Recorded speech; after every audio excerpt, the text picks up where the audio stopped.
സ്വാഗതം page 10 സ്റ്റോറീസിലേക്ക്. Social media നിറയെ സന്തോഷമാണ്. പ്രിയപ്പെട്ട മമ്മൂട്ടിക്കൊപ്പമുള്ള ചിത്രങ്ങളാണ്. അങ്ങനെ മമ്മൂട്ടിയുടെ തിരിച്ചുവരവ് വാർത്തയിൽ വലിയ സന്തോഷം പങ്കുവയ്ക്കുകയാണ് സോഷ്യൽ മീഡിയ ആകെ. ആരാധകരും സിനിമാ പ്രേമികളും സുഹൃത്തുക്കളും രാഷ്ട്രീയ നേതാക്കളും എന്ന് വേണ്ട നല്ല മനസ്സുള്ള മലയാളികളാകെ ആ തിരിച്ചുവരവിൽ നിറയെ സന്തോഷത്തിലാണ്. ആ സന്തോഷം പകർന്നു നൽകാൻ വേണ്ടിയാണ് ഈ വീഡിയോ. രോഗാവസ്ഥയെ തുടർന്ന് 7 മാസമായി സിനിമയിൽ നിന്ന് വിട്ടുനിന്ന ശേഷമാണ് മമ്മൂട്ടിയുടെ ഈ പ്രിയപ്പെട്ട തിരിച്ചുവരവ്. ഏറ്റവും ഒടുവിലത്തെ പരിശോധനാ ഫലം, അതായത് സ്കാൻ റിപ്പോർട്ട് നെഗറ്റീവ് കാണിച്ചതോടെയാണ് മമ്മൂട്ടിയുടെ സുഹൃത്തുക്കൾ അദ്ദേഹത്തിന്റെ തിരിച്ചുവരവ് പ്രഖ്യാപിച്ചത്. മമ്മൂട്ടിയെ സംബന്ധിച്ച് തിരിച്ചുവരവുകൾ അദ്ദേഹത്തെ കൂടുതൽ കരുത്തനാക്കിയിട്ടേ ഉള്ളൂ. അതാണ് ചരിത്രം. അക്കാര്യവും ഈ വീഡിയോയിലൂടെ അല്ലെങ്കിൽ ഈ വീഡിയോയുടെ അവസാന ഭാഗത്ത് നമുക്ക് പരിശോധിക്കാം. മമ്മൂട്ടിയുടെ സുഹൃത്തും സന്തത സഹചാരിയും നിർമ്മാതാവുമായ ആൻഡോ ജോസഫാണ് ആദ്യം ഈ വാർത്ത പുറത്തുവിട്ടത്. അദ്ദേഹത്തിന്റെ ഫേസ്ബുക്ക് കുറിപ്പ് വൈകാരികമായിരുന്നു. അതിങ്ങനെയായിരുന്നു: ലോകമെമ്പാടുമുള്ള ഒരുപാട് പേരുടെ പ്രാർത്ഥനയ്ക്ക് ഫലം കണ്ടു. ദൈവമേ, നന്ദി നന്ദി നന്ദി. തൊട്ടു പിന്നാലെ മമ്മൂട്ടിയുടെ മറ്റൊരു സന്തത സഹചാരി എസ് ജോർജിന്റെ പോസ്റ്റ് വന്നു. സന്തോഷത്തിൽ നിറഞ്ഞ കണ്ണുകളോടെ കൈകൂപ്പി നിങ്ങളുടെ മുന്നിൽ ഞാൻ നിൽക്കുന്നു. ഒന്നും ഉണ്ടാവില്ല എന്ന് പറഞ്ഞ് ആശ്വസിച്ചവർക്കും പറഞ്ഞാൽ തീരാത്ത സ്നേഹത്തോടെ പ്രിയപ്പെട്ടവരെ നന്ദി എന്നാണ് ജോർജ് കുറിച്ചത്. എല്ലാം ഓക്കെയാണ് എന്നാണ് മമ്മൂട്ടിയുടെ അടുത്ത സുഹൃത്തായ രമേശ് പിഷാരടി ഫേസ്ബുക്കിൽ എഴുതിയത്. വെള്ളിത്തിരയിൽ ഇനിയും മമ്മൂട്ടി വിസ്മയം സൃഷ്ടിക്കും. പരീക്ഷണ ചിത്രങ്ങളും തേച്ചുമിനുക്കിയ അഭിനയ മികവുമായി മമ്മൂട്ടി 1 മാസത്തിനകം സജീവമാകുമെന്നാണ് അദ്ദേഹവുമായി അടുപ്പമുള്ളവരെല്ലാം അറിയിക്കുന്നത്. മമ്മൂട്ടിയുടെ തിരിച്ചുവരവിൽ സന്തോഷം പങ്കുവച്ചുള്ള ചില സോഷ്യൽ മീഡിയ പോസ്റ്റുകൾ നമുക്ക് ആദ്യം പരിശോധിക്കാം. അതിനുശേഷം ബാക്കി ചില വിശേഷങ്ങളും പറയാം. മമ്മൂട്ടിക്ക് സ്നേഹചുംബനം നൽകുന്ന ചിത്രമിട്ടാണ് മോഹൻലാൽ പ്രിയപ്പെട്ട ഇച്ഛാക്കയുടെ തിരിച്ചുവരവിൽ സന്തോഷം പങ്കുവയ്ക്കുന്നത്. മമ്മൂട്ടിയുടെ ആരോഗ്യത്തിന് വേണ്ടി നമുക്കറിയാം, ശബരിമലയിൽ മോഹൻലാൽ നടത്തിയ വഴിപാട് വലിയ വാർത്താ പ്രാധാന്യം നേടിയിരുന്നു. ചെറിയ രീതിയിൽ വിവാദത്തിനും അത് വഴിവെച്ചിരുന്നു. അതെല്ലാം വേറെ കാര്യം. മലയാള സിനിമയെ താങ്ങി നിർത്തുന്ന 2 വലിയ നടന്മാർ എന്നതിനപ്പുറം മമ്മൂട്ടിയോടുള്ള സ്നേഹത്തിന്റെ ആഴം മോഹൻലാൽ മലയാളിക്ക് കാണിച്ചു തന്ന ദിവസങ്ങളായിരുന്നു അത്. വെൽക്കം ബാക്ക് ടൈഗർ എന്നാണ് മഞ്ജു വാര്യർ മമ്മൂട്ടിക്കൊപ്പമുള്ള ചിത്രം പങ്കുവെച്ചുകൊണ്ട് സന്തോഷം പങ്കുവച്ചത്. മമ്മൂട്ടിയുടെ എക്കാലത്തെയും അടുത്ത സുഹൃത്താണ് നടൻ VK ശ്രീരാമൻ. പരിശോധനാ ഫലം നെഗറ്റീവാണെന്ന് മമ്മൂട്ടി തന്നെ വിളിച്ചറിയിച്ച കാര്യമാണ് ശ്രീരാമൻ ഫേസ്ബുക്കിൽ കുറിച്ചത്. അദ്ദേഹത്തിന്റെ തൃശ്ശൂർ ഭാഷയിലുള്ള കുറിപ്പാണ്: നിന്നെ ഞാൻ കുറെ നേരമായല്ലോ വിളിക്കണ്, നീ വളരെ ബിസിയാണ് അല്ലേ എന്ന് മമ്മൂട്ടി ഫോൺ വിളിച്ച് ശ്രീരാമനോട് ചോദിക്കുകയാണ്. അപ്പോൾ ശ്രീരാമന്റെ മറുപടി ഇങ്ങനെയാണ്: ബിസി ആയിട്ട് പൊയ്ക്കൊണ്ടിരിക്കുകയായിരുന്നു ഓട്ടോറിക്ഷയിൽ, ഇതിന്റെ സൗണ്ട് കാരണം ഫോൺ അടിച്ചത് അറിഞ്ഞില്ല. അപ്പോൾ മമ്മൂട്ടി ചോദിക്കുകയാണ്, കാറോ? ഡ്രൈവർ വീട്ടിൽ പോയി. അപ്പോൾ മമ്മൂട്ടി പറയാണ്, ഡാ ഞാൻ വിളിച്ചത് എന്തിനാണെന്ന് ചോദിക്കുക. അപ്പോൾ VK ശ്രീരാമൻ, നീ എന്തിനാ അവസാനത്തെ ടെസ്റ്റും പാസ്സായടാ.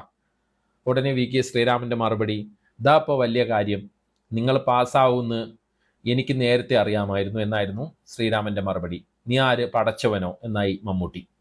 ഞാൻ കാലത്തിന് മുമ്പേ നടക്കുന്നവൻ, ഇരുളിലും വെളിച്ചത്തിലും മഴയിലും വെയിലിലും വടിയോ കുടയോ ഇല്ലാതെ സഞ്ചരിക്കുന്നവൻ എന്നായിരുന്നു VK ശ്രീരാമന്റെ തമാശ നിറഞ്ഞ അതിനുള്ള മറുപടി. അതോടെ മമ്മൂട്ടി കുറെ നേരം മിണ്ടാതിരുന്നു എന്ന് തോന്നുന്നു. VK ശ്രീരാമൻ പിന്നീട് ചോദിച്ചു, എന്താ മിണ്ടാത്തെ? ഏത് നേരത്താ നിന്നെ വിളിക്കാൻ തോന്നിയത് എന്ന് ചിന്തിക്കുകയായിരുന്നു ഞാൻ എന്നായിരുന്നു മമ്മൂട്ടി അതിന് മറുപടി പറഞ്ഞത് എന്നാണ് VK ശ്രീരാമൻ എഴുതുന്നത്. യാ ഫത്ത, സർവശക്തനായ തമ്പുരാനെ കാത്തുകൊള്ളണേ എന്ന് പറഞ്ഞാണ് VK ശ്രീരാമൻ ആ വൈകാരികമായ പോസ്റ്റ് അവസാനിപ്പിക്കുന്നത്. മമ്മൂട്ടിയോടും മമ്മൂട്ടിക്ക് തിരിച്ചുമുള്ള ഗാഢബന്ധം വരച്ചു കാട്ടുന്ന പോസ്റ്റാണിത്. ഇതിനിടയ്ക്ക് തന്നെ ഈ VK ശ്രീരാമന്റെ ഈ പോസ്റ്റ് വളരെ വൈറലാണ്. അദ്ദേഹവും മമ്മൂട്ടിയുമായിട്ടുള്ള ഒരു പഴയകാല ചിത്രവും ഒപ്പം അദ്ദേഹം ഓട്ടോയിലിരിക്കുന്ന ഒരു പ്രതിബിംബ ചിത്രവും ഇട്ടാണ് VK ശ്രീരാമൻ ഈ വൈകാരിക കുറിപ്പ് ഫേസ്ബുക്കിൽ പോസ്റ്റ് ചെയ്തിരിക്കുന്നത്. ജോൺ ബ്രിട്ടാസ് MPയുടെ പോസ്റ്റും ഏറെ ശ്രദ്ധേയമാണ്. മമ്മൂട്ടിക്കൊപ്പം ഡൽഹിയിൽ നടന്നു പോകുന്ന ഒരു ചിത്രം ഇട്ടുകൊണ്ടാണ് ബ്രിട്ടാസ് പോസ്റ്റ് ഇട്ടിരിക്കുന്നത്. അതിൽ അദ്ദേഹം ഈ പോസ്റ്റിന്റെ ആദ്യ ഭാഗത്ത് ഒരു കവിത പോലെയാണ് കുറിച്ചിരിക്കുന്നത്. നോവിന്റെ തീയിൽ മനം കരിയില്ല, പരീക്ഷണത്തിന്റെ വാൾവീശലുകളിൽ പതറുകയില്ല, വീശുന്ന കൊടുങ്കാറ്റുകൾ ചിരികൊണ്ട് നേരിടും, പെയ്യുന്ന പേമാരികൾ മുറിച്ചു നടക്കും, ആത്മവിശ്വാസത്തിന്റെ പാറമേൽ ഉറച്ചു നിന്ന് തലയുയർത്തും. പ്രിയപ്പെട്ട മമ്മൂക്ക, ഇനി എത്രയോ കാതങ്ങൾ ഞങ്ങളുടെ കരം പിടിച്ചു മുന്നേറാനുണ്ട്. അഭിനയ മികവിന്റെ എത്രയോ ഭാവതലങ്ങൾക്കായി ഞങ്ങൾ കാത്തിരിക്കുന്നു. ഒത്തിരി സന്തോഷത്തോടെ, നിറഞ്ഞ സ്നേഹത്തോടെ എന്നാണ് ജോൺ ബ്രിട്ടാസിന്റെ ഫേസ്ബുക്ക് കുറിപ്പ്. കൈരളി ചാനലിന്റെ പ്രവർത്തനവുമായി ബന്ധപ്പെട്ട് ഒരുമിച്ച് ഏറെ നാളായി പ്രവർത്തിക്കുന്ന ആൾക്കാരാണ് ജോൺ ബ്രിട്ടാസും മമ്മൂട്ടിയും. മാത്രമല്ല അവർ തമ്മിൽ വലിയ സൗഹൃദവുമുണ്ട്. സിനിമയിൽ വന്നതിന് ശേഷം മമ്മൂട്ടി ഇത്രയും നാൾ വെറുതെ ഇരിക്കുന്നത് ആദ്യമായിരിക്കുമെന്നാണ് സംവിധായകൻ കമലിന്റെ പ്രതികരണം. മികച്ച കഥാപാത്രങ്ങളുമായി അദ്ദേഹം സജീവമാകുമെന്നും കമൽ റിപ്പോർട്ടർ ചാനലിനോട് പറയുന്നത് കേട്ടു. സിനിമാ മേഖലയിൽ നിന്ന് മാത്രമല്ല രാഷ്ട്രീയ മേഖലയിൽ നിന്നുള്ളവരും മമ്മൂട്ടിയുടെ തിരിച്ചുവരവിന്റെ വാർത്ത ആഘോഷിക്കുകയാണ്. രമേശ് ചെന്നിത്തല സോഷ്യൽ മീഡിയയിൽ കുറിച്ചത് ഇങ്ങനെയാണ്: കാത്തിരിപ്പിനൊടുവിൽ പ്രിയപ്പെട്ട മെഗാസ്റ്റാർ മമ്മൂട്ടി ഊർജ്ജസ്വലനായി തിരിച്ചെത്തുന്നു എന്ന വാർത്ത അങ്ങേയറ്റം സന്തോഷം പകരുന്നു. അദ്ദേഹത്തിന് എല്ലാ ആശംസകളും നേരുന്നു. ബിഗ് സ്ക്രീനിൽ വീണ്ടും കാണാൻ സകല മലയാളികൾക്കൊപ്പം കാത്തിരിക്കുന്നു എന്നാണ് രമേശ് ചെന്നിത്തല കുറിച്ചത്. മമ്മൂട്ടിക്കൊപ്പമുള്ള ചിത്രം പങ്കുവച്ചാണ് പ്രതിപക്ഷ നേതാവ് വി.ഡി. സതീശൻ സന്തോഷം പ്രകടിപ്പിച്ചത്. മമ്മൂട്ടിക്കൊപ്പമുള്ള ചിത്രം പങ്കുവച്ച് മുന്നോട്ട് എന്ന് കുറിപ്പും നൽകിയാണ് വിദ്യാഭ്യാസ മന്ത്രി വി. ശിവൻകുട്ടി മമ്മൂട്ടിയുടെ തിരിച്ചുവരവിൽ സന്തോഷം അറിയിച്ചത്. നമുക്കറിയാം, മഹേഷ് നാരായണന്റെ ബിഗ് ബഡ്ജറ്റ് ചിത്രത്തിന്റെ ഷൂട്ടിങ്ങിന്റെ ഇടയിലാണ് മമ്മൂട്ടിക്ക് അസ്വസ്ഥതകൾ അനുഭവപ്പെട്ടതും ടെസ്റ്റ് നടത്തിയതും രോഗനിർണയം നടത്തിയതും. ആരോഗ്യകാര്യം ഇത്രയധികം ശ്രദ്ധിച്ചിരുന്ന മമ്മൂട്ടിയുടെ രോഗാവസ്ഥ മലയാളികളെ ആകെ ദുഃഖത്തിലാഴ്ത്തിയിരുന്നു. അതുകൊണ്ട് തന്നെയാണ് മമ്മൂട്ടിയുടെ തിരിച്ചുവരവ് ഈ രീതിയിൽ വലിയ രീതിയിൽ ആഘോഷിക്കപ്പെടുന്നത്. രോഗനിർണയത്തിന് ശേഷം ചെന്നൈയിൽ ചികിത്സയും വിശ്രമവും ഒക്കെയായി പൊതുരംഗത്ത് നിന്ന് മാറി കഴിയുകയായിരുന്നു മമ്മൂട്ടി. അപ്പോഴും സോഷ്യൽ മീഡിയയിൽ അദ്ദേഹം സജീവമായിരുന്നു. മാത്രമല്ല, അദ്ദേഹത്തിന്റെ നേതൃത്വത്തിൽ നടന്നു വരുന്ന ജീവകാരുണ്യ പ്രവർത്തനങ്ങളിലെല്ലാം അദ്ദേഹം സജീവമായിരുന്നു എന്നാണ് മമ്മൂട്ടിയുടെ PR ആയിട്ടുള്ള റോബർട്ട് കുര്യാക്കോസ് മാധ്യമങ്ങളോട് പറഞ്ഞത്. എക്സൈറ്റിംഗ് പ്രോജക്റ്റുകളുമായി മമ്മൂട്ടി സജീവമാകാൻ പോകുന്നു എന്നാണ് ഏഷ്യാനെറ്റ് ന്യൂസിന് നൽകിയ ടെലിഫോൺ സംഭാഷണത്തിൽ റോബർട്ട് അറിയിച്ചത്. 1 മാസത്തിനകം മമ്മൂട്ടി അഭിനയ രംഗത്തേക്ക് തിരിച്ചെത്തുമെന്നാണ് റോബർട്ട് പറഞ്ഞത്. വരുന്ന മാസം, അതായത് സെപ്റ്റംബർ 7 മമ്മൂട്ടിയുടെ പിറന്നാളാണ്. പിറന്നാളിന് മുമ്പ് മമ്മൂട്ടി പൊതുരംഗത്തേക്ക് മടങ്ങി വരുമെന്നാണ് അദ്ദേഹത്തിന്റെ ആരാധകർ പ്രതീക്ഷിക്കുന്നത്. മമ്മൂട്ടി വില്ലൻ വേഷത്തിലെത്തുന്ന കളങ്കാവൽ റിലീസിന് തയ്യാറെടുക്കുകയാണ്. മമ്മൂട്ടി ആരാധകർക്കും വെറൈറ്റി സിനിമകൾ ഇഷ്ടപ്പെടുന്ന മലയാള സിനിമാ പ്രേക്ഷകർക്കും ഏറെ പ്രതീക്ഷയോടെ, അല്ലെങ്കിൽ അവർ ഏറെ സന്തോഷത്തോടെ നോക്കിക്കാണുന്ന ഒരു ചിത്രമാണത്. വിനായകനാണ് ആ സിനിമയിൽ നായകനായി എത്തുന്നത്. മമ്മൂട്ടി അഭിനയ രംഗത്തേക്ക് ഈ ഒരു ഇടവേളയ്ക്ക് ശേഷം മടങ്ങിയെത്തുന്നത് മഹേഷ് നാരായണന്റെ ചിത്രത്തിലെ ബാക്കി ഭാഗങ്ങൾ അഭിനയിച്ചുകൊണ്ടായിരിക്കുമെന്നാണ് റിപ്പോർട്ടുകൾ പുറത്തു വരുന്നത്. മോഹൻലാൽ, ഫഹദ് ഫാസിൽ, കുഞ്ചാക്കോ ബോബൻ തുടങ്ങിയ വലിയ താരനിര ഒരുമിക്കുന്ന ഒരു ചിത്രമാണ് മഹേഷ് നാരായണന്റെ ആ ബിഗ് ബഡ്ജറ്റ് ചിത്രം. വൈവിധ്യമുള്ള കഥാപാത്രങ്ങളും കഥാപരിസരവുമായി നിരവധി ചിത്രങ്ങളാണ് മമ്മൂട്ടിയുടേതായി പ്ലാനിങ്ങിലുള്ളത്. ഇതിൽ മിഥുൻ മാനുവൽ ജോസഫിന്റെ ചിത്രമുണ്ട്, ഫാലിമിയുടെ ഡയറക്ടർ നിതീഷ് സഹദേവിന്റെ ചിത്രമുണ്ട്, അമൽ നീരദിന്റെ ചിത്രമുണ്ട്. ഇങ്ങനെ നീളുകയാണ് മമ്മൂട്ടിയുടെ ലിസ്റ്റിലുള്ള ഇതുവരെ പ്രഖ്യാപിച്ചിട്ടുള്ള ചിത്രങ്ങൾ. ഇതല്ലാതെ പ്രിയദർശനുമായി ചേർന്ന് മമ്മൂട്ടി ഒരു ചിത്രം പ്ലാൻ ചെയ്യുന്നു എന്നുള്ളതാണ് ചില റിപ്പോർട്ടുകൾ പുറത്തു വരുന്നത്. നമുക്കറിയാം, വെല്ലുവിളികളെ അതിജീവിച്ച് തിരിച്ചുവരവുകൾ നടത്തി വിജയപാത വെട്ടിത്തുറന്ന നടനാണ് മമ്മൂട്ടി. ആ രീതിയിൽ അദ്ദേഹം ഒരു മാതൃകയുമാണ്.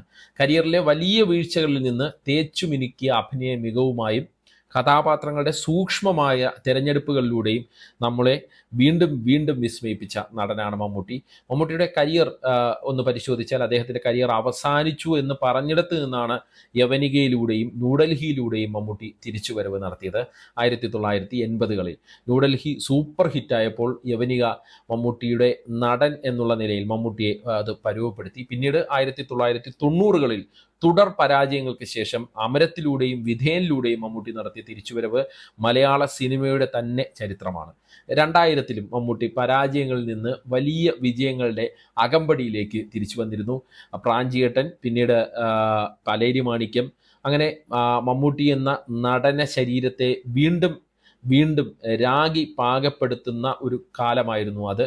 ഏറ്റവും ഒടുവിൽ കാലത്തിനനുസരിച്ചുള്ള മാറ്റങ്ങളുമായി മമ്മൂട്ടി മികവ് കാണിക്കുന്നതാണ് നമ്മൾ കണ്ടത്. പുതിയ കാലത്തിൻ്റെ ചിത്രങ്ങൾ ഏറ്റെടുത്ത് സ്വയം നിർമ്മിച്ച് പുതുമുഖ സംവിധായകർക്ക് അവസരം കൊടുത്ത മമ്മൂട്ടി കാലത്തിന് അങ്ങനെയൊന്നും തന്നെ കടന്നു പോകാൻ കഴിയില്ല എന്ന് വീണ്ടും മലയാള സിനിമാ പ്രേക്ഷകരെ ബോധ്യപ്പെടുത്തി. 2023 ശേഷം നമ്മൾ പരിശോധിച്ചാൽ മമ്മൂട്ടി തൻ്റെ കരിയർ ഒരു പുതിയ ഉയരത്തിലേക്ക് കൊണ്ടുപോകുന്നതാണ് കാണാൻ കഴിയുക. റോഷാക്ക്, കണ്ണൂർ സ്ക്വാഡ്, പുഴു, കാതൽ, ഭ്രമയുഗം തുടർ വിജയങ്ങളുടെ വലിയ നിര തന്നെ മമ്മൂട്ടി ചിത്രങ്ങൾ സൃഷ്ടിച്ചു. ഈ രോഗമെന്ന വെല്ലുവിളിയെ അതിജീവിച്ചുള്ള മമ്മൂട്ടിയുടെ ഈ തിരിച്ചുവരവും അദ്ദേഹത്തിലെ നടനെ, അദ്ദേഹത്തിലെ മനുഷ്യനെ കൂടുതൽ മികവേറ്റിയതാക്കട്ടെ എന്ന് നമുക്ക് പ്രതീക്ഷിക്കാം. പേജ് 10 സ്റ്റോറീസിലെ വീഡിയോകളെ കുറിച്ചുള്ള നിങ്ങളുടെ അഭിപ്രായം കമൻറ്റ് ചെയ്യുക. വീഡിയോകൾ വാട്സപ്പിൽ കിട്ടാൻ കമൻറ്റ് ബോക്സിലുള്ള വാട്സപ്പ് ലിങ്കുകൾ ക്ലിക്ക് ചെയ്ത് ഗ്രൂപ്പിലോ വാട്സപ്പ് ചാനലിലോ അംഗമാകുക. നന്ദി, നമസ്കാരം.